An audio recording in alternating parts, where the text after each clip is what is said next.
ఇప్పటికి కూడా ఆ టీచర్ ప్రేమ అభిమానం ఆ చెప్పిన పద్యాలు ఇప్పుడు రాష్ట్రాలు కూడా అవి కూడా తెలియదు.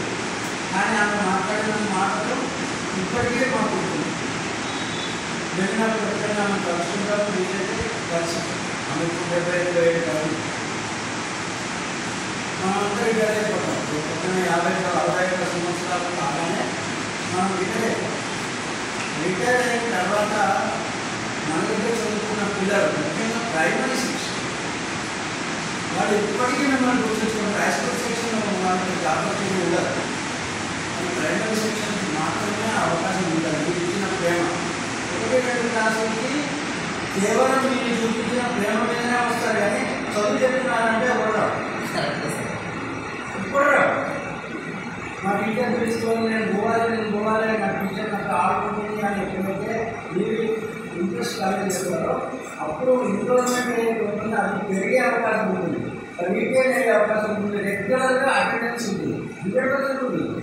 ఏ స్కూల్లో నేను ఈ సంవత్సరం నుంచి నేను ఒక టార్గెట్ పెట్టుకున్నాను. ఏ స్కూల్లో అయితే 1 నెలలో రెగ్యులర్గా పిల్లలు 1-2 క్లాసుల పిల్లలు రెగ్యులర్గా వస్తారో ఆ టీచర్ నేను హైలైట్ చేస్తాను. చదువు రాకపోయినా మొబైల్, చదువు రాకపోయినా మొబైల్, కానీ ఉన్న స్ట్రెంత్ రెగ్యులర్గా వస్తే చాలు. ఆ టీచర్ ఎక్సలెంట్. 3-4 తర్వాత మనం ఇక్కడ చెప్పు వాటికి మనతోనే అవసరం పడుతుంది కాబట్టి లోపరావు. కానీ స్కూల్కి డబ్బించడంలో గొప్పతనం ఏంటంటే అటెండెన్స్ ఎంత వస్తుందంటే మిమ్మల్ని ఇష్టపడితేనే వస్తుంది. ఎట్లా ఇష్టపడతారంటే మీ ప్రాక్టీస్ మీకు ఉంటాయి. వాడికి అన్నం పెడతారా, వాడికి బట్టలు మంచి వేసి చూస్తారా, వాడికి కలర్ చూస్తారా, మీ ఇష్టం. వాటి వల్ల మీరు స్పెండ్ చేస్తారా, ఇవన్నీ మీ పర్సనల్ టాలెంట్. మా టీచర్ దగ్గర నేను కూడా మా టీచర్ నేను కూడా టైం అయిపోతుంది అనుకోవాలి. మా టీచర్ పిల్లలు టాలెంట్ చేస్తే అక్కడ తెచ్చినాడు. నా దగ్గర వేరే కూడా ఉండదు. ఎంతమంది పిల్లలు వాళ్ళ టీచర్ తీసుకుని పడతారు. ఆ డేటా నేను తీసుకుని ఆ టీచర్ని నేను హైలైట్ చేస్తాను. దయచేసి మీరు ఆ స్థానంలోకి రావాలని తద్వారా మన జిల్లా మనకి చాలా ఇష్టం, చాలా ఇష్టం. నేను హైలైట్ చేస్తాను. ఇక మీ పేరు ఏంటంటే మీ ప్యాషనెట్, మీ పిల్లలకి ఎట్లా ఉండి పెట్టారో అట్లా ఈ పిల్లలకి మీ దగ్గర అనుభవించాలి. ఇప్పుడు టైంకి ఇంటర్లో అవుతుంది, మధ్యలో అవుతుంది. ఆ టైంకి కూర్చొని పిల్లలకి మీ చేత చూపించాను కదా. ఆ ఫీలింగ్స్ కొంచెం అక్కడ 100% మొదలంటే అదే మన పిల్లలు మనం చూపించడం ఎప్పటికీ గొప్ప కాదు. అది కేవలం మమకారమే, ఏదైనా చేస్తారు. స్కూల్లో అంతమందికి మీరు మొదలైన చాలా గొప్ప విషయం. అసలు పిల్లలు ఇట్లనే ఉండదు. స్కూల్కి ఇంటికి వెళ్ళాలంటే పిల్లలు అవ్వకపోవాలా కాకపోవడం అట్లా ఎప్పుడైతే అంతా అవ్వదు సక్సెస్ అయ్యారు. మీరు పాఠాలు చెప్తారంటే 4 అంశాలు ఉంటుంది. ఫోర్త్ స్టేజ్ స్కూల్కి రప్పించాలి, రప్పించిన పిల్లల్ని రెగ్యులర్గా చేయాలి, రెగ్యులర్ చేసిన పిల్లల్ని మీరు ఆడుకోవాలి, ఎంజాయ్ చేయాలి.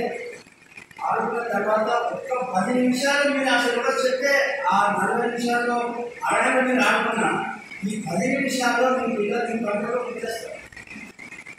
పిల్లలు 40 పిల్లలు మీరు మాట్లాడుతున్నారు, ఎందుకంటే మీరు బాగా మాట్లాడుతున్నారు కాబట్టి. ఆ 10 నిమిషాల్లో మీరు చెప్పదలుచుకుని చెప్పేస్తే 5 నిమిషాల్లో వాళ్ళు గ్యాదర్ చేస్తారు, రెస్పాన్స్ ఇచ్చి ఒకటి మీకు తెలిసినప్పుడు కానీ నేను చెప్పాల్సిన బాధ్యత మాత్రమే. నా తృప్తి కోసం చెప్తున్నాను. మీకు తెలియదు కాదు, ఇక్కడ మీకు అనుభవం ఉన్నది, ట్రైనింగ్ కూడా అయ్యారు. ఇంకా కొంచెం అరగంట నుంచి కూడా ఉండే ప్రయత్నం చేయండి. అరగంట ముందర అరగంట ముందర వస్తే వాడు ఇంకొక అరగంట ముందర వస్తాడు. పిల్లలు మా టీచర్ వెయిట్ చేస్తున్నది అని వాడు వచ్చిన తర్వాత మనం వచ్చాము అనుకోండి, ఎక్కడికో పోతుంది. వాడు కూడా 10 గంటలకు వస్తాడు. ఏమన్నా వాడు చిన్న పిల్లవాడు గుర్తుపెట్టుకోండి. 6వ తరగతి 10వ తరగతి పిల్లలు మిమ్మల్ని ఏమన్నా మీకు తప్ప ఏమన్నా చెప్పారు. కానీ ఇన్నోసెంట్ పిల్లలు ఏం చేశారు, నువ్వు 10 వస్తావు టీచర్ నేను 8 గంటలకు రావాలంటావు. అవుట్లెట్గా మాట్లాడేస్తావు. వాడు ఏం భయం నువ్వేమనుకున్నావు నీకేమీ ఉండదండి. నిజంగా మనకు ఆ మాట పడివేయడం కూడా చాలా మంది పిల్లలు అంటారు కావాలంటే మీరు టెస్ట్ చేయండి, అది 6వ తరగతి పిల్లలు మాత్రం ఏమన్నారు అవును. కాబట్టి వాళ్ళ జీవితం మీరు అనిపించుకోవాలి చాలా ఎందుకంటే కాబట్టి ఈ టైం తీసుకొని దీనికి మీ ఎక్స్పీరియన్స్ యాడ్ చేసుకోవాలి, ఇంకా యాడ్ చేయాలి. కేవలం వాళ్ళు చెప్పారు అది నేర్చుకున్నాం అనేసి కూడుకోవాలి. అట్లా కూడా ఏదో మేము పాటించినా మీరు వచ్చారు, ఏదో పాటించినా మీరు వచ్చినారంటే అది రిటైర్ అయ్యే వరకు కూడా మనం డ్యూటీలో ఉన్నట్టే. ఎందుకంటే నేను ముస్లింలు అవుతున్నాను, ముస్లాం అవుతున్నాను, ఓపిక లేదు. మనిషికి ఎప్పుడు కూడా ముస్లిం లేదు. నేను ఎప్పుడు కూడా 8 years బాగానే ఉంటాను, ఓన్లీ 8 years అంతకుమించి అస్సలు అనుకోలేదు. నా మైండ్ అట్లాగే ఉంటుంది, నా బాడీ లాంగ్వేజ్ అట్లాగే ఉంటుంది, నా మనసు కూడా అట్లాగే ఉంటుంది. కాకపోతే 8 years ప్రవర్తించే పాజిటివ్గా రిసీవ్ చేసుకున్న వాళ్ళు వేరే, నెగిటివ్గా రిసీవ్ వాళ్ళు వేరే. వాళ్ళకి నాకు సంబంధం లేదు. నేను అట్లాగే ఉన్నాను. అట్లా ఉండబట్టే నేను ఈజీగా పనిచేస్తాను. ఎంత పనిచేస్తున్నా ఎంత ఇబ్బందులు ఉన్నా కానీ నా మనసు తీస్తాను. మీరు కూడా ప్యాషన్ ఉంటే చేయగలరు. ప్యాషన్ కేవలం ప్యాషనే, వ్యక్తి పట్ల ఆసక్తి, చేయాలనే ఒక మనసు, అది చేసే క్వాలిటీ అదే వస్తుంది. అదే వస్తుంది మరి కాదు. మీ ఇంట్లో మీ పిల్లగారికి వంట చేస్తున్నాం అనేది క్వాలిటీ అదే ఉంటుంది లోపల, వాడే ఉంటాడు మనసులో. ఇది వేసే వాటి నష్టం సార్, ఇది ఎక్కువ వేసే వాడుతున్నాడు సార్, అది బయట కార్యక్రమంలో వచ్చేస్తుంది.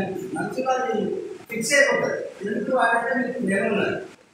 ఆ ప్రేమ మీ లోపల సాఫ్ట్వేర్ని అసలు ఒరిజినల్గా కారం పెంచాలి, ఉప్పు పెంచాలి, పెంచాలి క్యాలిక్యులేషన్ ఉంటుంది. కానీ పిల్లగాడిని దృష్టిలో పెట్టుకుంటే అవన్నీ ఆటోమేటిక్గా లోపల సాఫ్ట్వేర్ దాని వెనకాల వాడి ప్రేమ, వాడు తినాలని ఉండేది, వాడు ఉత్పత్తించడానికి ఉండేది, వాటిని ఆటోమేటిక్గా డిజైన్ అయిపోయి అవుట్పుట్ అనేది వాడి తినేటప్పుడు. ఇది మీరు కొంచెం ఆలోచించుకుంటే పిల్లలు ఎప్పటికీ బాగుపడుతుంది. ఎప్పుడైనా చూసుకోవాలి. మేడం గారు మండేగా దయచేసి నేర్చుకొని మీ స్కూల్లో మీరు ఇంప్లిమెంట్ చేయండి. మనం చాలాసార్లు ట్రైనింగ్ తీసుకుంటాం, కానీ ఇంప్లిమెంటేషన్కి వచ్చేటప్పటికి ఎక్కడా కూడా నాకు ఫీల్డ్లో ఇవ్వలేదు. ట్రైనింగ్ తీసుకున్నాము, ట్రైనింగ్ తీసుకొని పిల్లలు ఏ స్టాండర్డ్లో ఉన్నారు, ట్రైనింగ్ తీసుకొని స్కూల్ పని ఇంప్లిమెంట్ చేస్తున్నాం. ఎంతమంది మారారు రాయారు, బ్యాలెన్స్ పిల్లలు ఎందుకు మారలేదు. నెక్స్ట్ ట్రైనింగ్లో 4 పిల్లలు ఇంటిలో ఉన్నారు, క్యారెక్టర్స్ ఉన్నారు. మీ స్కూల్లో పెట్టిన ఉన్నారా ఉంటే నువ్వు ఎట్లా మార్చున్నావు టెక్నిక్ లేవు నేర్చుకొని మళ్ళీ కొందరు మార్పు స్కూల్కి వెళ్ళి అది ఇంప్లిమెంట్ చేసి ఇట్లా చేస్తే మాత్రమే మన పిల్లలు మీ ఆధ్వర్యంలో వేరే స్కూల్ కంటే ఎక్కువ స్టాండర్డ్లో ముందరికి వెళ్తారు. మన దాంట్లో సరే నా దగ్గర ఉన్న పిల్లలు వేరే స్కూల్ గురించి ఓపెన్షాలి చేయాలి. నా స్కూల్లో 1వ తరగతి 2, 3, 4, 5 ఈ తరగతి సంవత్సరాలు నా పిల్లలతో ఉన్నాయి. ఏ స్కూల్లో ఉన్నాయి నాతో ఛాలెంజ్, మా స్కూల్కి వస్తారా నేను మీ స్కూల్కి రావాలన్నా ఈ కాన్సెప్ట్ మీకు ఉండాలి. ఎంతమంది ఉందో నాకు తెలియదు. ఈ కాన్సెప్ట్ ఉన్నప్పుడు మాత్రమే మీరు ప్రజాశాఖ టీచర్గా సక్సెస్ చేయలేదు, లేకపోతే కాదు. అవుట్పుట్ ఇవ్వలేదు అంటే అర్థం ఏంటంటే మీ స్కూల్లో లోపాలు ఉన్నాయి అని అర్థం అవుతుంది. మరి ఛాలెంజ్ ఎప్పుడు చేస్తారు? మీ పిల్లలు సమస్య ఉన్నప్పుడు మీరు ఛాలెంజ్ చేస్తారు, లేకపోతే ఛాలెంజ్ చేయలేదు అంటే లోపాలు ఉన్నాయి. మరి మీరు ఎప్పుడు ఛాలెంజ్ చేస్తారు? మీరు గురువులేదు, మీరు గురువులేదు. ఇప్పుడు కాలంలో గురువులు శిష్యుడు తీసుకొని దేశాలు దిగేవాడు, ఎవరైనా శిష్యుడు గమ్మంతా వాడు ఇచ్చేటమ్ముందా చెప్పాడు. లేదు వీడు గెలిచే గొప్పవాడిని చూసామండి. అట్లా మొత్తం దేశమంతా గురువు శిష్యుడు తిరిగేవాడు. ఇప్పుడు మనం కూలిపోతే కాబట్టి దేశం మన దేవుడు. మరి మా కలెక్టర్ గారు నన్ను అడిగితే నేనే సమాధానం చెప్పాను. నేను మిమ్మల్ని చూడాలి, మీరు నన్ను ఇన్వైట్ చేస్తలేదు. కొన్ని మీరైనా మీ పిల్లలందరూ బయటికి ఇంకో స్కూల్కి సారిలో మేము పార్టిసిపేట్ చేసాం, మా పిల్లగా పార్టిసిపేట్ చేసినట్టు చాలా సామర్థ్యం ఉన్నాయి. వీడియో తీసిన చూడండి, ఆ వీడియో నాకు చూపించాలి. మరి ఏది వస్తలేదు. నేను ఏమన్నా తక్కువ వస్తుంది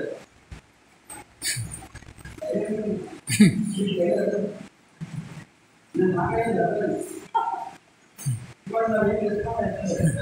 తక్కువ చెప్పండి వస్తలేదు చెప్పండి వెళ్ళేవాడు దానివల్ల గురువుకి గౌరవం కలిగి శిష్యుడు యొక్క గురువు శిష్యుడు ద్వారా గురువు చెప్పాడని నేర్చుకునేవాడు మరి మీరు కూడా అంటే తయారవ్వాలి అవునా నేర్చుకుంటుందా వెళ్ళిపోతుందా పడిపోతుందా కార్యక్రమాలు చేస్తుంటా మీ దగ్గరికి అవుట్పుట్ రావాలమ్మా అవుట్పుట్ రావాలి అవుట్పుట్ వస్తేనే మీరు అది చేసినట్టు అవుట్పుట్ రాకపోతే గుర్తులే ఓకేనా మళ్ళీ నేర్చుకున్న తర్వాత మీ 20 మంది నేను ఒకసారి నేను టైంలో మీరు ఏం నేర్చుకున్నారో మీ ద్వారా నేను నేర్చుకోవడం మీరు నాకు చెప్తాను మీరు చెప్పకపోతే మీ కూడా వేరే నాదేమో అంటే ఈవిడ ఎంత మీరు మిమ్మల్ని ఇంప్రెస్ చేసింది అన్నది మీరు నాకు చెప్తే అర్థమవుతుంది మీరు శ్రద్ధగా వినాలి ఆమె చెప్పాలి ఆమె ప్రొఫెషనల్ కాబట్టి 100% మాకు పర్వాలేగా ఉంటుంది ఇక మిగిలింది మీరు నేను నేర్చుకోవాలి నేను మీ అందరితో ఒక క్లాస్ తీసుకోవడానికి నేను చెప్తే మీరు అందరూ నేర్చుకోవడం నాకు చెప్పాలి అప్పుడు అర్థమవుతుంది